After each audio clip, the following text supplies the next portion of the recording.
Running as a pain reliever. நாம் காலையில் எந்திரிக்கும் போது உடம்புல அங்கங்கே மசில் அங்கே வலிக்குது இங்கே வலிக்குது, அது மாதிரி ஒரு சோம்பேறித்தனத்தோட தொடர்புடைய அந்த பெயினை பற்றி தான் நம்ம பேச போகிறோம். ஒரு 4-5 ஸ்ட்ரோக்லேயே அந்த பெயின் போயிடும். Hello friends, beyond the badge by Balki. இன்றைக்கி இன்னொரு வீடியோ ரன்னிங் சம்மந்தமாக நம்ம போட போகிறோம்.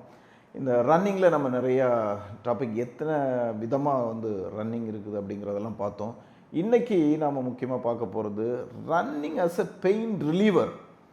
நிறையா நம்ம ரன்னிங் பண்ணி பெயினில் அங்கங்கே ஸ்ட்ரெச்சிங் பண்ணி அது மாதிரி தான் நம்ம பார்த்துருக்கோம். பட் ரன்னிங் எப்படி பெயினை ரிலீவ் பண்ணுது, பெயினை போக்குது அப்படிங்கிறது தான் இன்றைக்கி வீடியோ.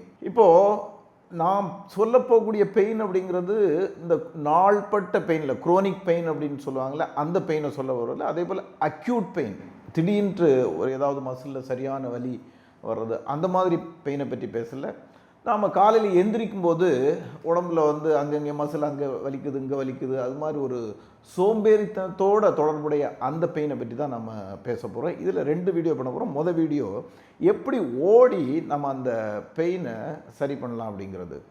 இப்போது நீங்கள் ஓட ஆரம்பிக்கிறீங்க, ஸ்டார்ட் பண்ணுறீங்க, ஓட ஆரம்பிக்கும்போது முதல்ல அந்த மசில்ஸ் எல்லாம் வார்ம் அப் ஆகிற வரைக்கும் அந்த பெயின் கொஞ்சம் தெரியும். அந்தந்த எந்தெந்த மசில்ஸ் ரன்னிங் அப்போ என்கேஜ் ஆகுதோ அந்த மசில்ஸ் பெயின் இருக்கும். நீங்கள் என்ன பண்ண வேண்டியதுன்னா, சிம்பிளாக நான் ஏற்கனவே ப்ரீதிங் எப்படி ரன்னிங் அப்போ பண்ணணும் அப்படிங்கிறத சொல்லியிருக்கிறோம். இந்த பெயின் ரிலீஃப் ஆகிறதுக்கு நீங்கள் எந்த பார்ட்டில், எடுத்துக்காட்டாக ஃபார் எக்ஸாம்பிள் காஃப் மசிலில் பெயின் இருக்குது அப்படின்னா, உங்களுடைய ஃபோக்கஸ் ஓடும்போது காஃப் மசிலில் வரணும். நீங்கள் ப்ரீத் இன் பண்ணுறதும் அந்த காஃப் மசிலில் உங்களுடைய மூக்கு இருக்கிறது மாதிரி, நுரையீரல் இருக்கிறது மாதிரி இமேஜின் பண்ணிக்கணும். இன்ஃபேக்ட் அது முக்கியமான ஆர்கன் கூட காஃப் மசில்ஸ். அதிலே இன்ஹேல் பண்ணும், அதிலே எக்ஸேல் பண்ணும். எப்படி நுரையீரலும் மூக்கும் காஃப் மசிலில் இருந்தால் நாம் காஃப் மசில் வழியாக நாம் சுவாசிப்போமோ, ரெஸ்பிரேட் பண்ணுவோமோ, அதே போல் இமேஜின் பண்ணிட்டு அங்கேயே மூச்சை உள்வாங்கிறது மாதிரியும் அங்கேயே மூச்சை வெளியிடுறது மாதிரியும் நினச்சிங்கன்னா ஒரு 4-5 மூச்சிலே அந்த பெயின் காணாமல் போயிடும். ஒரு பார்ட்டில் பெயின் ரிலீவ் ஆகிடுச்சுன்னா அடுத்து எந்த பார்ட்டில் தை மசிலில் பெயின் இருக்குது அப்படின்னா தை மசிலில் அதே போல் உங்களுடைய நுரையீரலையும் உங்களுடைய மூக்கையும் அந்த சுவாச குழாய், அந்த ரெஸ்பிரேட்டரி சிஸ்டம் பூராவே அப்படியே எடுத்து டிரான்ஸ்பிளான்ட் பண்ணி தை மசிலுக்கு கொண்டு வந்த மாதிரி ஒரு கற்பனை பண்ணிக்கங்க. அங்கே ப்ரீதிங் பண்ணுங்கள், breath in breathe out.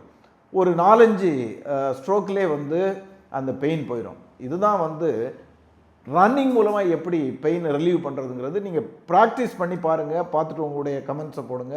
It's really useful, really very effective. Thank you.